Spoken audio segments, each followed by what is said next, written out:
What's up, everybody? It's your good friend Rafa Sparza. I hope you're having a wonderful day. It is 1:05 here on Best Coast time. That is here in Los Angeles. But if you're watching elsewhere, we love you too. It's just, this is the time zone I know. It's what we go with. All right, where do we start today? One, if you're not following us at Grappling Hour, what's the matter with you? Dick move on your part. All you have to do is give us a like and subscribe. You could very easily find us at all of our pages at Grappling Hour. It's not that hard. Most people do it. If someone as dumb as Gary Tonin can find us, you can find us. I think that's as easy as it gets. I also wanted to make sure that you guys know this has been an ongoing little process that we're doing right now. We're trying to make more and more people aware of the struggles that gyms are having. So we have started a hashtag Save Jiu-Jitsu Gyms little movement. It's not super crazy. We're not trying to be majorly political in any way, form, which is unusual for jiu-jitsu. But we are definitely trying to get the message out there to folks who have gyms that are struggling, who want to talk about their gyms. So we have an excellent guest that we're going to get to in just a second. But before we do, I did want to bring up something, which is we're also kind of spearheading this movement. It's very simple. I wouldn't make things too hard, I promise you. The way that we're going about this is if you could write down on one of these little post-it notes thing, write down the names of 3 businesses or gyms, and it could be friends, it could be whatever. Very simply, we want to put an emphasis on small business. It's a big buzzword that people seem to say, but we figure the best way to do it is to find out if those 3 people per day have something that you can buy if you can. If you can't buy, find ways to organize and to volunteer. And at the very least, you can share social media posts. And if you can't do any of that, and the Lord knows why you can't share a social media post, which is stupid. But if you can't do any of that, at the very least, we ask you to check in on your fellow teammates. That's it. It's a pretty simple movement. Just 3 a day. I think you can manage it because from what I know, you guys have time since you're not at gyms right now. Just saying. All right, hard push over. What do I want to say about this man we got here today? Well, if you're ever looking for the best open mat in Arizona, you go to this man's gym. To me, it's synonymous with just a fun, inviting vibe and terrifying, almost final rounds-esque rounds as the open mat is going on. I seriously was like, who's trying to win a medal right now? This is an open mat. But it's all out of love. And all of the people there that I train with at this, you get a great workout. He's always been super inviting to me. And I've seen him do the good thing of, he's closing down his gym. He cares about his students. I know a lot of you do. But one thing in particular that's always spoken to me about our guest today, Jay Pages, is just that in-between time. It's that in-between time between you hitting the mats and you walking in. And you are greeted, you are attended to, you feel immediately welcomed to this group. And I have always thought the world of it. So today I wanted to check in and see how our good friend, Jay Pages, is doing. Jay, how you doing, sir? Awesome. Thanks for having me. It's great to be here. It's an honor, and I look forward to this interview. Well, we'll see what you say after 10 minutes of being interviewed by me. Man, how do I say this? Your guys' when did you start doing open mats, first off? Honestly, open mats have been like a regular ongoing thing for as long as I can remember. But it wasn't until I would say I moved into my most recent location that it really expanded. So because I have the mat space now. We've always had visitors. I've always welcomed people to our open mats. But it seems like when we moved into a bigger mat space, it was able to house a lot more people. So then we just went off with it, and then it just started growing and growing to where it was locally, no one really has an open mat on Sundays. So it was like, okay, we'll open the gym on Sunday. We'll do an open mat. And people started coming, and they just kept coming. So it became a regular thing. People would go to church, on Sunday mornings, and for many of us, that Sunday open mat was our church. It's pretty dope, dude. I didn't go to church before going to yours, fully forthcoming, as a true Catholic should always do. But I definitely drank like I went to church the nights before I would go. Which, when I go out to Arizona, I'm usually visiting a few friends who I enjoy having a beverage or two with. And I feel like the accommodation that I give to my body is, all right, dude, you got to work this off. Like, this is, yeah, like you went hard in the paint yesterday, so exactly. You better get out there. And when you get there and you see people like, is it Oscar that's out that way too? And yes. Yep. that son of a bitch, that guy, he's good, man. He's annoying good. But like people like him where you're just like, okay, well, that was my hard round, right? Okay. Oh, no, that was actually my easier round. All right. Well, that was fun. So to me, do you understand that reputation? Have you been told that a bunch by people who come in and visit? Honestly, I mean, no, not really. But, it's just honestly, like, we really don't think about whether a roll was a hard roll or not, just whether it was a good time or not. Yeah. Because it's not a matter, like, it's not a competition. Yep. It's something that we all share, that we all love together. And who cares who gets tapped or who doesn't, and what you did or what you didn't do or whatnot. But everyone's just having a great time. And honestly, to me, that's what matters most, is that everyone's having a good time at open mat. Not whether my guys are giving people a hard time or not. It's great. It's great to hear if that is the case. But, I want people to just have a great time when they're there, so they keep coming back. Because absolutely, as a community, I think we grow bigger, better, and stronger when we're all cross training together. There's no hidden techniques. There's nothing hidden, period. Yeah. You could find anything and everything on the internet. So why some schools don't let their students publicly go out to cross train is beyond me. I'm sure they have their reasons, and I'm sure I don't agree with their reasons, but we only get better by training with each other. I'm not trying to steal students. I'm never going to. I'm never going to poach students. And I know other instructors that have, when my students have gone to their open mat. But again, it's like there's no point in it. Yeah. Everyone has their own schools. Everyone has their own instructors. They have those relationships developed with, and I'm not gonna be that person that's gonna try to break up a happy home. It's like trying to break up a marriage. Yeah. I don't want to be that guy. Yeah. Well, I don't think anybody really confuses you as like home wrecker JP here. You stay away, JP. You get away from them. No, but honestly, dude, like, I think the difference is I've gone to places where it's hard rounds, but just hard rounds. I think the spirit of community is what makes it so interesting. And I think why it's all the more of like a challenge to me, because if it's that hard of a round and then afterwards they're all like smiling with you, I'm like, what's wrong with you? How are you so happy killing me? I'm not, like they're just laughing. And the whole time it's like you're cracking jokes with them. I think so. The last time I was in town, I think I was visiting my buddy and I had a weird flight time. And I said, dude, I want to train if I can at like 6 a.m. Who has a class? And I saw you guys did. I was like, would you mind if I come in? You said, absolutely. I get there at 6 a.m. And I know what I'm like at 6 a.m. when I train out here. And I do. And I try to make a habit of it because I have a weird schedule for production and work. But everybody there was like smiling. They thought, like, to them, it felt like, oh, dude, I've had a great day so far. And I was just like, man, okay.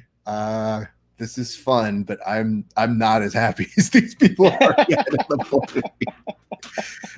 So it's just as good when you go to the classes as you do for open mat. Jay, I want to get into the deep cuts. Where did jiu-jitsu begin for you, sure. sir?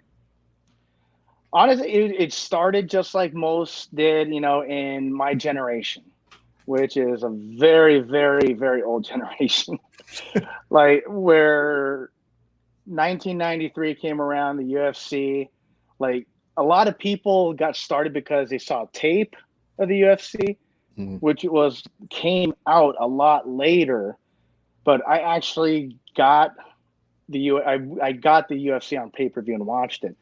Funny story was back in the day, there was a Black Belt magazine, there's a martial arts magazine. They had an ad in the back of their magazine they're looking for fighters. And at the time I was doing full contact, like karate, and kickboxing. And, I was like, hey, that looked like that would be fun. So I requested the information, put the application in. I didn't hear back anything. Then I watched the UFC. I was like, I am so glad I didn't get accepted to that, because, oh my God, that looks so painful. God, I have a good friend, Zane Frazier. He fought in the very first one. Second round, the guy's hanging on to the cage, and he's just like stomping on his head on the side of the cage. I was like, good Lord. Yep. No, that would not have been for me at the time. Absolutely not. Those guys were big at the time. So, but that's pretty much what got my start into jiu-jitsu. I didn't get it. Like, I didn't really put on a gi until I came out to Arizona for college. So I was wrestling and doing shoot wrestling. That was all I had access to until I moved out to Arizona. Then I finally threw on a gi. So, and everything's just been from there. So, okay. Can I ask real quick, because I want to go into those in a second, but sure. It was karate that started initially. Was your intro into martial arts? Actually, no. My intro into martial arts was with family. My dad, uncles, they did Filipino martial arts, like stick fighting. Nice. And we didn't have rattan sticks at the time, so it was hard, because if anyone's ever done Filipino martial arts or stick fighting, the sticks are made to absorb the shock. Broomsticks weren't made for that. So you feel the vibration of it throughout your hand. It was horrible. But that was my first introduction to it. I never really took it seriously.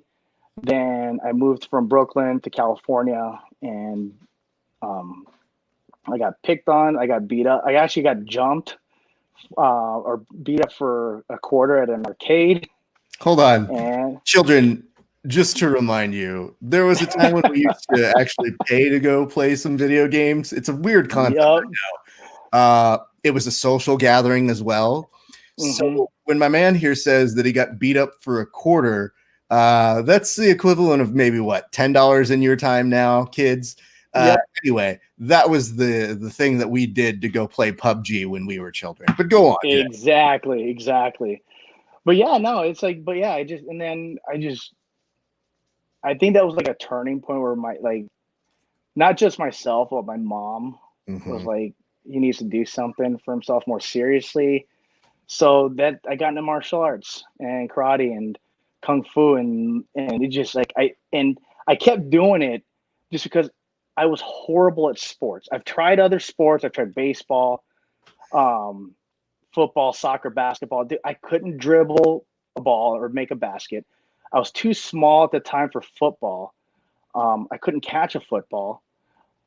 Baseball, I was terrified of getting hit by a baseball when I went up for bat. But I will say I was good at soccer. I could kick the crap out of a ball, but for the most part, because I was so bad with sports, I honestly primarily just stuck with martial arts.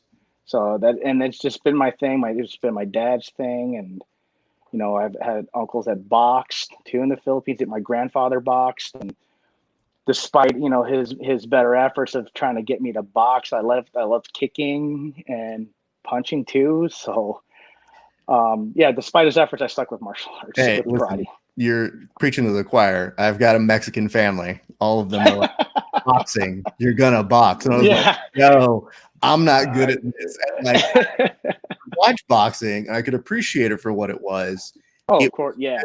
At the time, I was like, I don't think this is my thing. And I felt like with MMA, I started being like, this is closer to my thing. But Yeah. again, see previous conversation about boxing. Yeah. And once I saw jujitsu, I said, you know, I thought for years with wrestling and jujitsu with martial arts, I was like, you have to be a tough individual. Like you have to be physically like, and I was like, I'm not that guy, dude. I'm the guy who research and tell you things, and I can tell you great jokes, but it's not really what I do. And ultimately, I was like, once I could see, I think it was maybe season 3 of The Ultimate Fighter, finally, where it like kicked in with me, where I was like, okay, I see what I can do. Nice. Yeah, this generation of the UFC, like the Ultimate Fighter, Zuffa UFC, not SEG UFC. Yeah, it completely changed the environment for martial arts, and because back in the SEG days when SEG still owned the UFC, martial arts kind of went in cycles. You know, it was before, back in the day, even before the UFC and everything, you know, if you knew karate, oh, you could kick anyone's butt. Or if you knew judo, you could kick anyone's butt.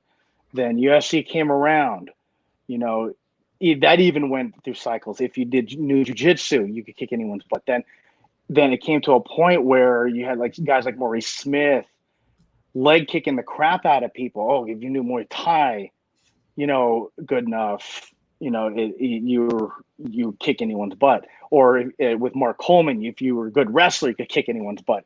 So it went through waves or cycles. Whereas today, it's like you have to know everything. You can't be a specialist and not emphasize other aspects of the game.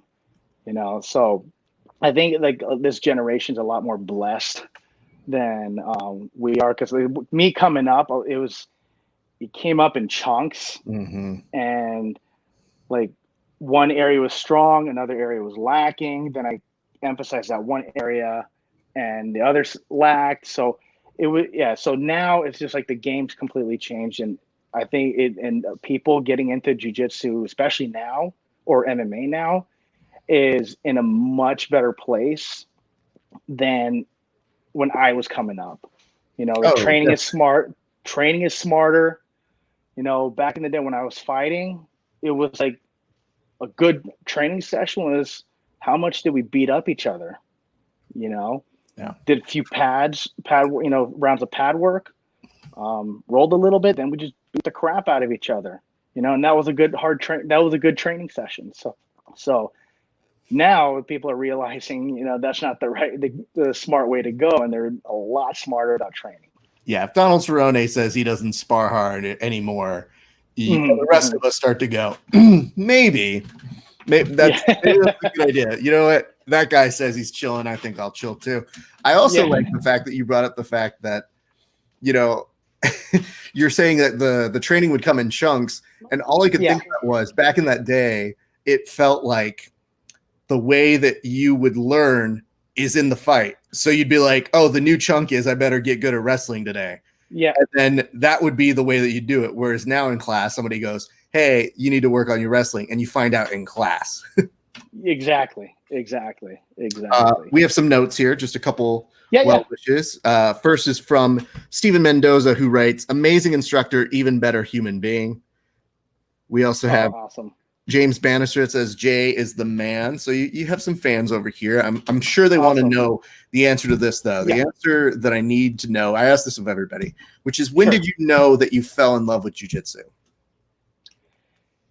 It was, I would say, in high school. When I was in high school, when I first saw Royce Gracie. Like, and what was funny was I had another martial arts magazine that had I think it was Hasten Gracie on it, and it was a lot. He was just showing a lot of self-defense stuff. I'm like, oh, cool, like Gracie Jiu-Jitsu, it looks cool. I'll just stick with the kickboxing and stuff and Muay Thai, and you know. Then I see him on UFC. I'm like, holy crap! That's Gracie Jiu-Jitsu. That's what I want to learn. That's what I want to do, and when you think like back then, I'm like, I was a young, cocky kid. And like, when you think you know everything, and finally they got to a point in my career where like, I don't know everything, and that's why I think I kind of migrated to just teaching jujitsu, because the way I came up, my first experience to anything MMA related was through JKD or Jeet Kune Do. And with the Inasano method, they had different arts within this curriculum. Muay Thai, Shuto, Jeet Kune Do, Kali, Silat, and what I noticed back in the day to now is like each one of those individuals that came out through JKD, they kind of like emphasized something within that curriculum. So one perfect example would be like Burton Richardson. He kind of like got into more the street self-defense, stick fighting stuff at first. Then you had Eric Polson, who got into the MMA stuff, and then that's kind of like the road I started to take, was go towards MMA. And then the more I delved into MMA and jiu-jitsu, the more I got to see like the beauty of jiu-jitsu, how it's always, there's always something different, and it's a puzzle. It's a new language that you have to learn. And with other arts like kickboxing or Muay Thai or boxing or karate, to me personally, I mean, I'm sure others would have, a difference of opinion, but there's only so many ways you could throw a punch or a kick, but with jiu-jitsu, there's so many different variables that are constantly changing the landscape of the game. So it's very mind stimulating, which kept me interested in the art. Like I had more experience in Muay Thai than I do jiu-jitsu, but I decided to just make the transition to just being primarily a jiu-jitsu school or jiu-jitsu student or player. So, but it was high school when I saw the UFC 3 is where I fell in love with jiu-jitsu. It's pretty dope, dude. That's a long journey. So we have a couple notices here. First notice is I know the guy on the right. Haha. Also, y'all look alike. And I think service to Jay, because I definitely look like if you puffed you out a little bit more and just made the face a little bit fatter and gave like a little bit extra like Anchorman hair. No, if I had my beard, if I didn't screw up trimming my beard in this COVID, you screwed up lockdown. Oh, dude, it was so bad.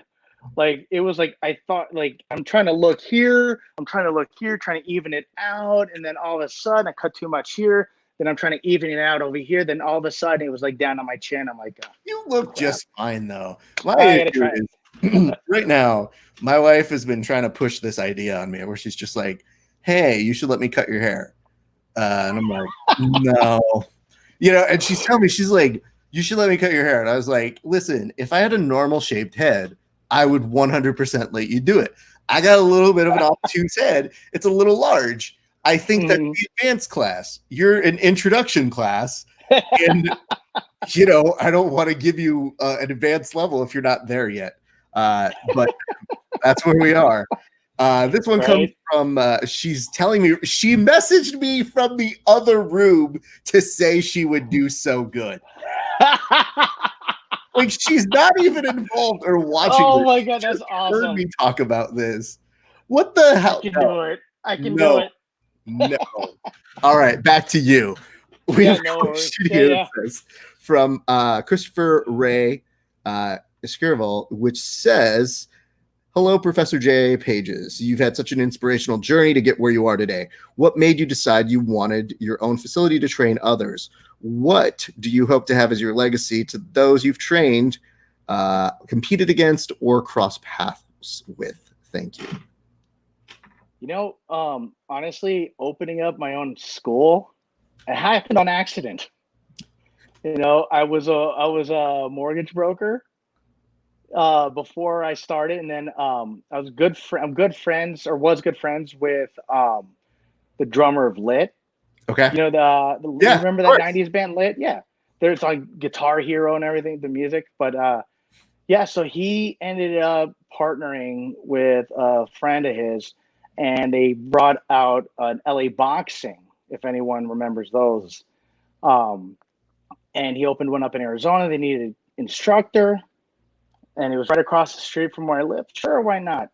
And then I started teaching, here and there. I do a couple, some personal training class, sessions here and there.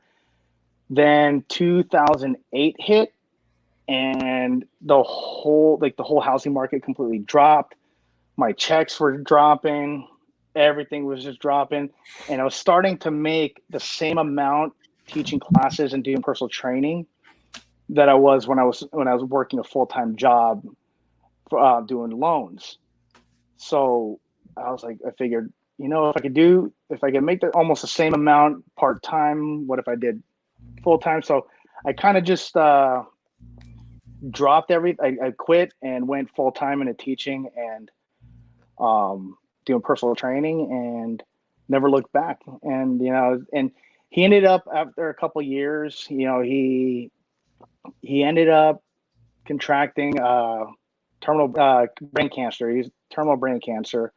He passed away about a year after, and things started going downhill with at the club that I was teaching at. And then I was like, my wife Lisa was saying, why don't you just open up your own place? You've always wanted it, do it. So she pushed me to doing it and encouraged me, and she's been my encouraging light at every step of the way, from the gym, business, and even competing. She's and she's probably the strongest person that I have in my life, as far as like an encouraging vote of confidence, an encouraging voice in my ear.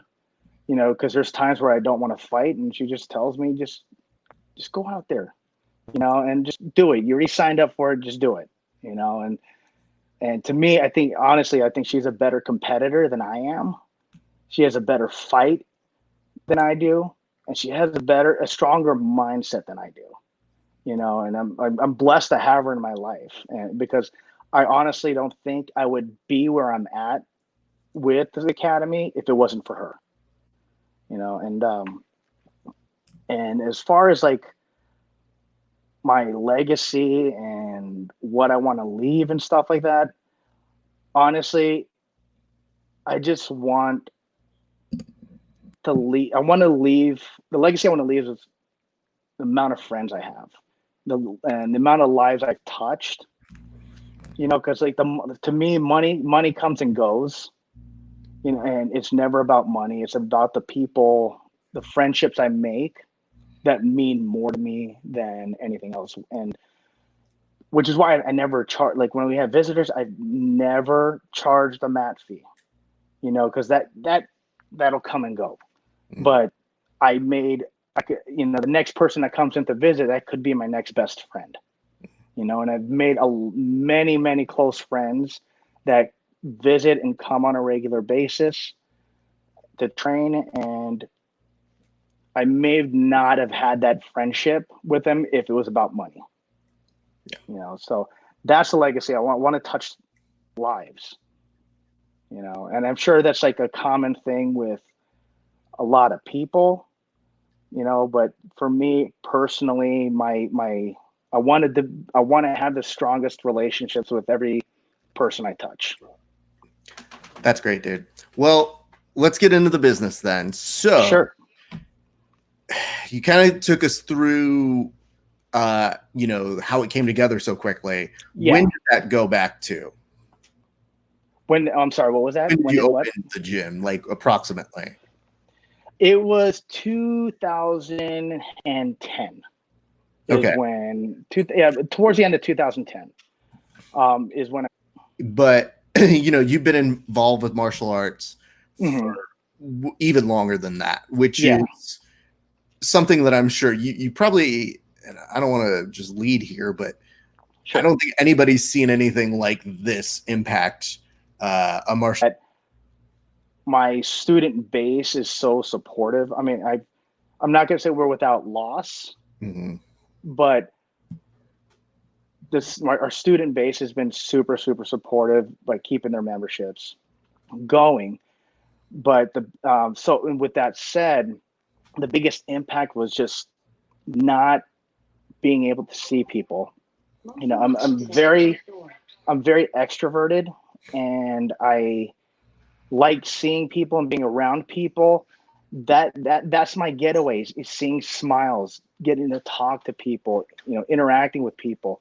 So emotionally and mentally, it's just that it's been hard for me as an instructor, you know, because I could do all the online classes I want and film all the instructional videos I want, but I'm missing that huge connection, that emotional connection that I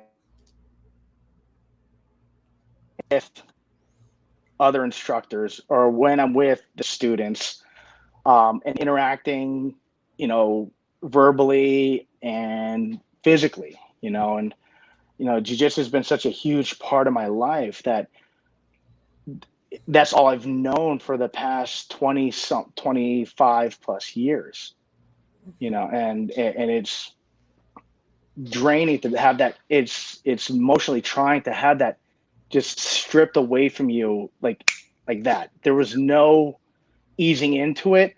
It's just one day you're trained, next day you're not. Yep. You know, and that's been the hardest thing for me. You know, we could get around the money, you know, that'll fix itself eventually, you know. But the past month and a half, 2 months that we've been dealing with it,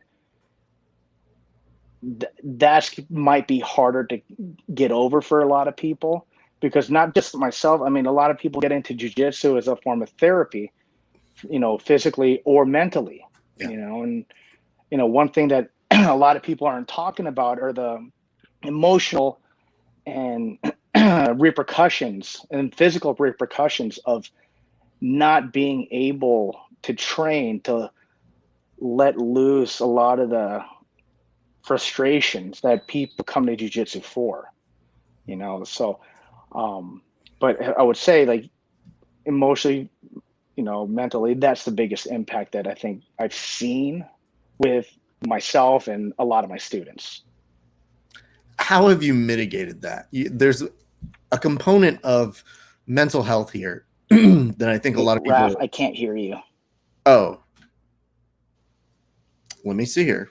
I'm going to double check that. Jay, you hear me back anymore? Do this. I'm going to redo my mics. You good?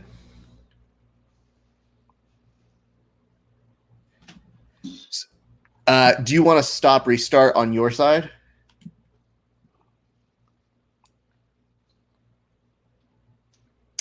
Give us just a second. We're fixing things. I'm going to see if I can actually still hear myself on the stream.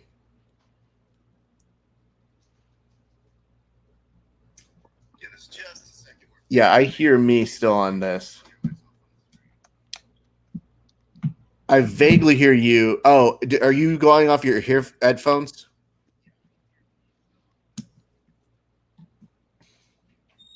Give us just a second, folks. We're working through a little bit of technical difficulties. If you are just tuning in right now, we are chatting with the team. There we go. The headphones go out.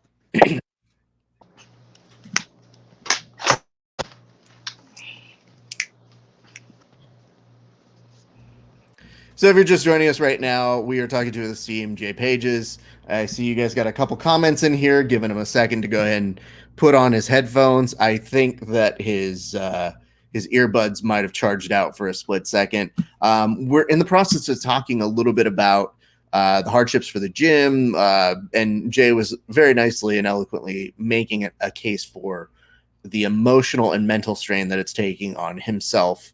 And I think that's a pretty interesting topic, because let me pull Jay back in over here.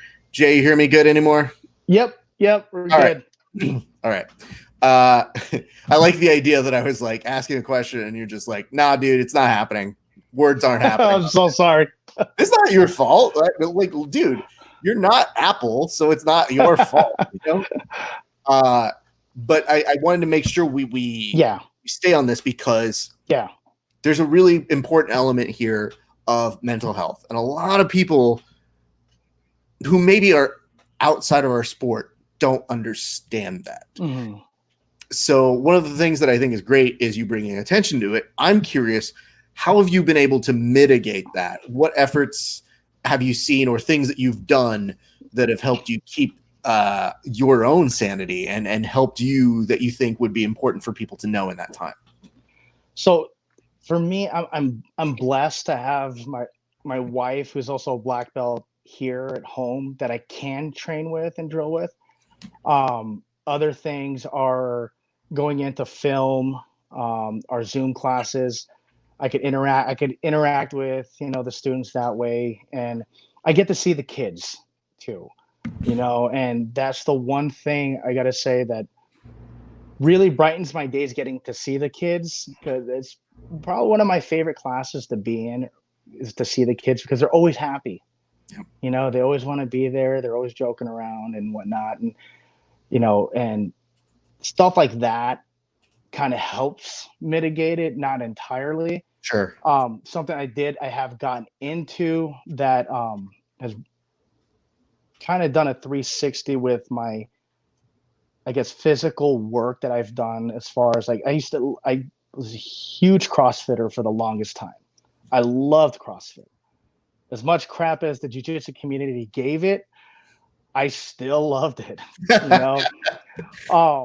So I've done like with a 360 where if like lately, because I don't have that equipment at home, I've gotten even more into yoga than I ever have in my entire life. I've done more yoga this past month and a half than I ever have my whole life.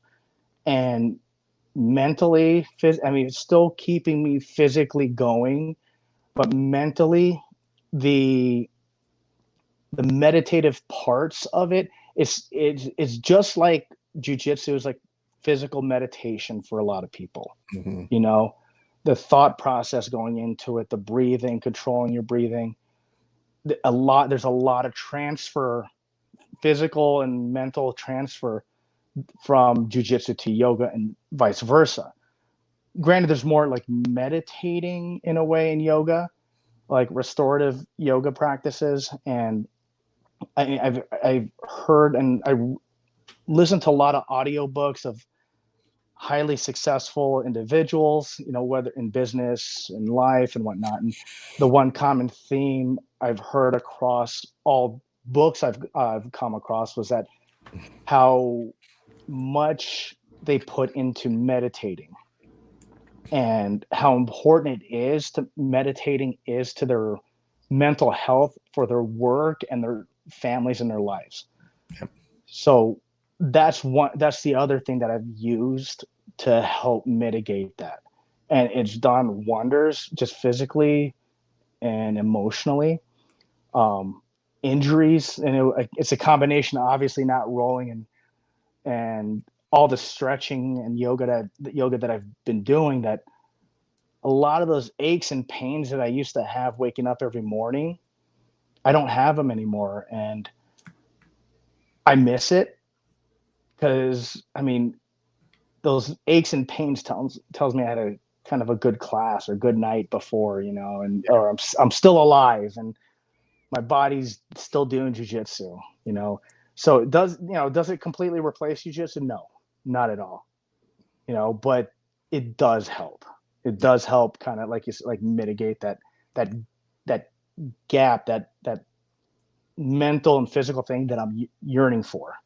Here's what I've discovered. Mine has been a push-pull of like, yeah, I'm probably healing and feeling better. And then in other cases, I have a symbiotic relationship with jiu-jitsu where it has actually kept my body better. So now I'm sore from not training. And I'm like, Get it together, one buddy. Like, we either hurt because we train, or we're hurt because we're not training. Like, I'm trying to help you here.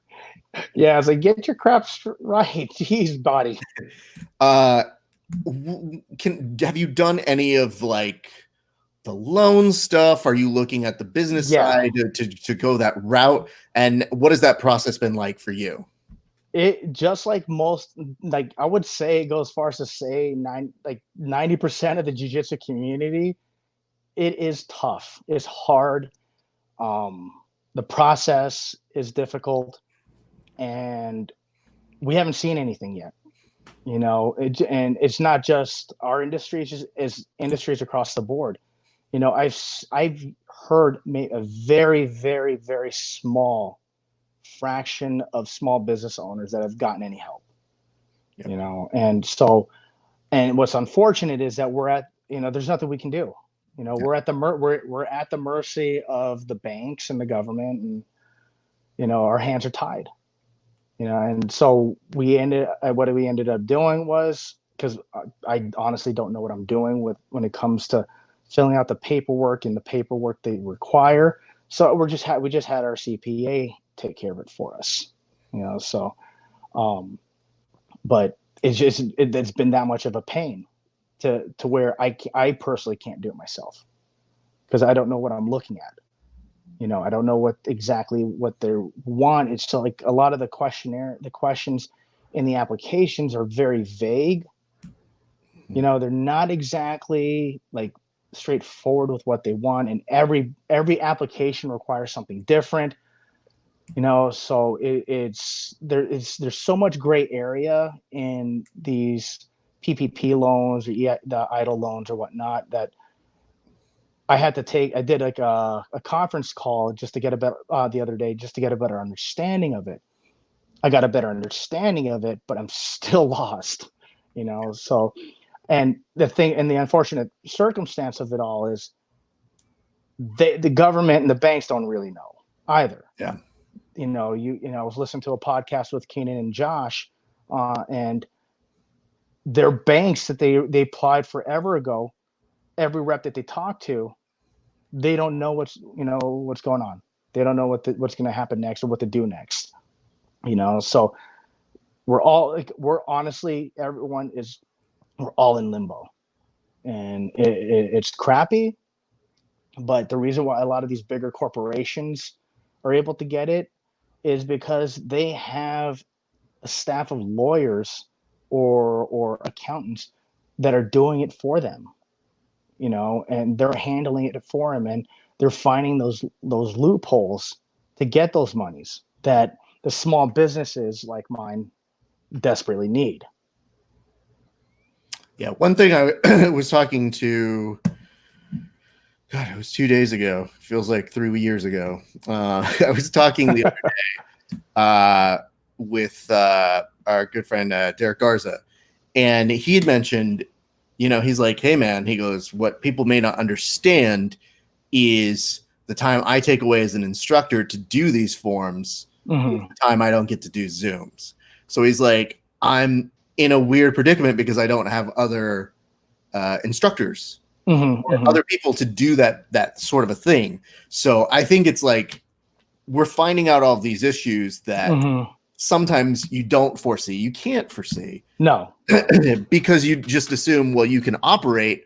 Sure, you can do it like this or like that. Here, it's you can operate, and you do want to try and do the right things and be of service and to look out for the safety of your students. For sure.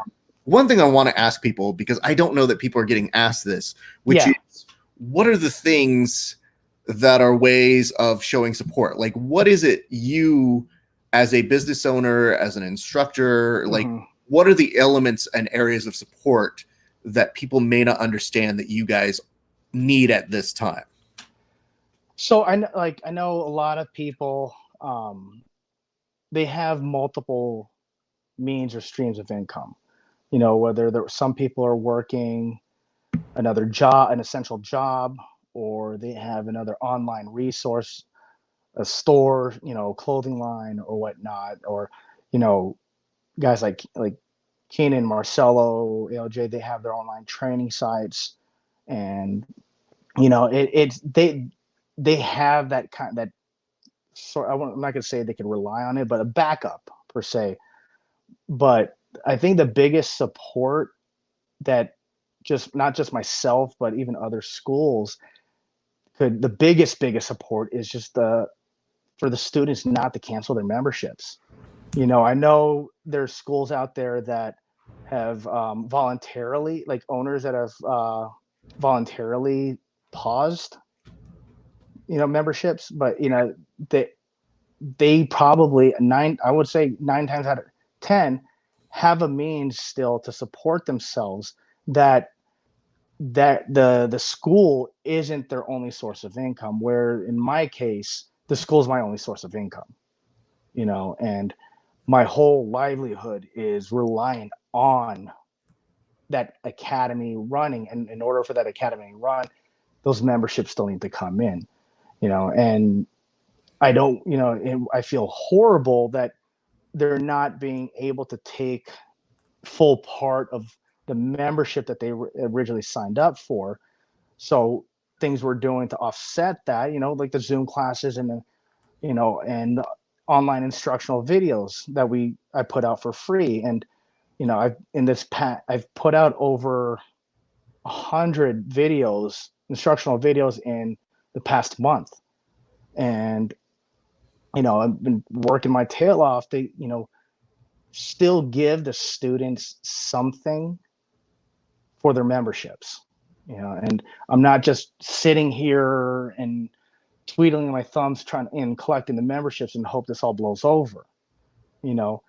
It gives me something, and it gives the students something. It gives me a peace of mind that I'm still trying to reach out to the students and give them some form of jujitsu that they could take part in, and but the biggest support, like I said, is going to be, for people to continue to support their academies, continue to support their instructors. So when this all does blow over, when we are able to open the doors, that people still have, a school to go back to, and the unfortunate circumstance is, yeah, a lot of states are opening up gyms with the social distancing, but for us in the jiu-jitsu community, we're like, I'm not going to say in the worst possible position of gyms, but our sport relies on contact. Mm-hmm. So you could only do so much physical distancing with jiu-jitsu, and we could do is online stuff, and there's only so many solo drills and work that people can take before they get bored of it, and so the jiu-jitsu community as a business, we're kind of treading a very fine line or fine piece of ice, and trying to balance all these things, and giving back to our students and keeping them safe, and still making it worth their while, and giving them a reason to continue their memberships, and and it's not just my fear, but it's the fear of a lot of other school owners, that our students are gonna, could only take so much of it before they're like, what am I paying for? Right. And all we could ask is, please, please, please, please, continue to support your students and your teammates and your instructor and your schools, just so we have something to come back to. We've done it for so long. Jiu-jitsu is something we've all grown to love, and I know we have a lot of beginners and a lot of veterans, and that's all we can do to ask for support, and message, check in on your professors, your teammates, just, a simple hi, how you doing? How's it going? How are you holding up? That means more than anything at this point in time, with that emotional support, and knowing that your students are still thinking of you, That stuff like that, means a lot to me. So um, I know some instructors are doing personal training one-on-ones at their schools or in the parks or on Zoom. Support them that way. You know, if they have shirts for sale online, pick up a shirt. If they have an online membership for instructional videos, pick up that membership. You know, help them, stay in business. So when we get back to normal, we can continue like, I'm not going to say like it never happened, but get back to some form of normalcy that we used to have. Well, Raul Robles writes, as long as I have my job, I will never stop paying. We all love you, Jay. Ride and die. Can I make an amendment here, though? Can we Yeah. just focus on the ride and not the die? Yeah. The reason why we're doing all this is so that we Yes. have as much of the die and more of the ride. Exactly. Oh, I Just love Raul. He's awesome. appreciate it. It's definitely Yes. definitely in a good place for that. Jay, this is, I hope, been helpful. I know that we're in the middle of a conversation that is not going to stop anytime soon. No. And one thing that I think is important that we continue doing is that once we get people back open, your gym, other people's gyms, Yeah. that we continue to check on each other for what's going to be a foreseeable future. Yeah. Yeah. Because that first mitigation is going to be reopen, and then it's going to be, how do we reopen safely? How do we reopen to make sure the gyms are good? So we've got a long road ahead. I know you kind of said a great number of things, but I've been closing a lot of these interviews by asking people, I kind of give them the floor and I just say like, hey man, this is your chance just to talk directly to people who are watching who may not know you, or to your students, or whoever you want to leave it open to. I just really want to make it so that you have a chance to just kind of say what it is you want to say. Hey, awesome. This is just a message, not just for my students, definitely, for my students, but just for the community as a whole, is just stay strong. Stay strong for your team, stay strong for your professors, your school, stay strong for each other. Because honestly, that's what we need more of.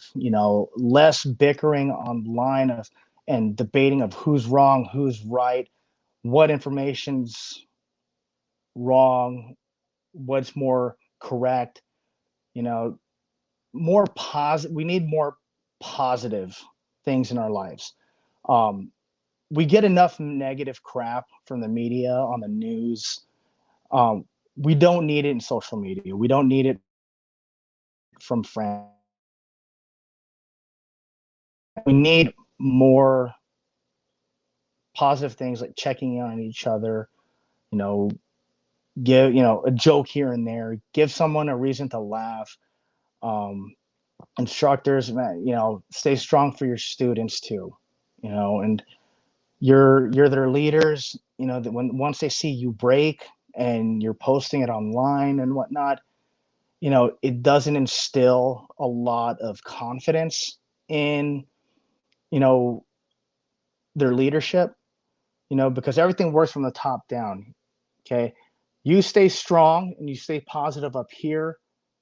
Okay. That's all going to trickle downhill, to the rest of your students, so stay strong, be supportive, of each other, be supportive of your gyms, be supportive of our gyms, our doors. My guys, thank you so much, guys, for your undying, unwavering support of the academy and continuing your memberships.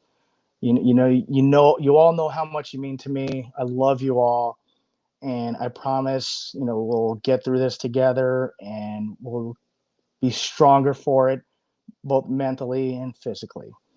Thank you for everything, guys. Again, schools, instructors, you guys need anything, someone to talk to, you know, if I have a few bucks I can spare, definitely, ask me. I'll be more than happy, to help you out in any way, shape, or form. It's a good word, my friend. As we close out, I want to tell you guys, if you get the opportunity, buy some seminars or buy some, privates from this man, because I got to tell you, Jay, Thank you. it is so important to me that we keep people good and going. And, a lot of people have said nice things about the intention of what we're trying to do here. Mhm. But I always say it's a reflection of the wonderful welcomes that I have been given when I go to visit gyms. And that couldn't be better exemplified than you and the way that your students have been.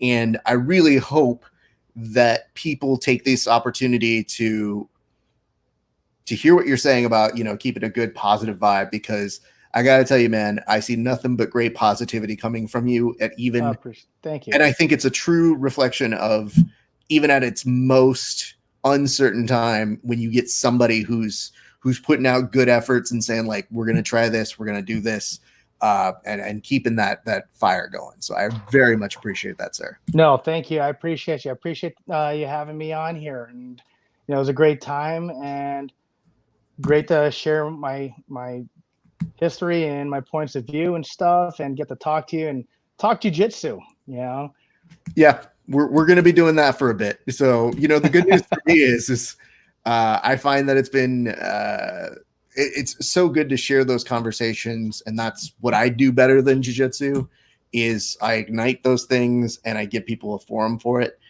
But I know that it can't replace it, but it at least connects us for a little bit each day. And you're doing an amazing job at it. Trying to, man. Jay, stick around. I'm going to talk to you. I'm just going to close out this segment and segue to the next in just a second. Okay. Yep.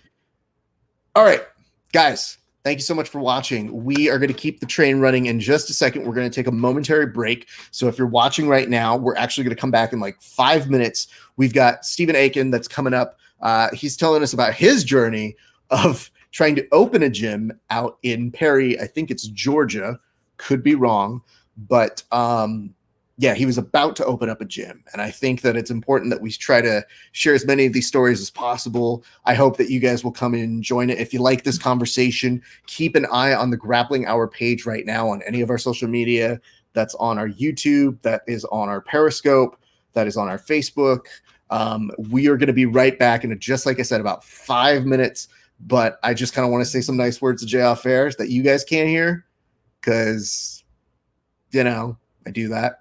And then we'll be right back. But in the meantime, thank you so much. Don't forget to write down 3 people on one of these. Check in on them, donate, give some of your time, whatever you've got that is currency. I guarantee you, even if it is a social media chair, they will truly appreciate what it is that you're doing. So make sure to check in on each other. This has been Rafa Esparza. I would sign off, but I'm going to see you dorks in like 5 minutes. So don't go anywhere. All right. See you on the mats eventually.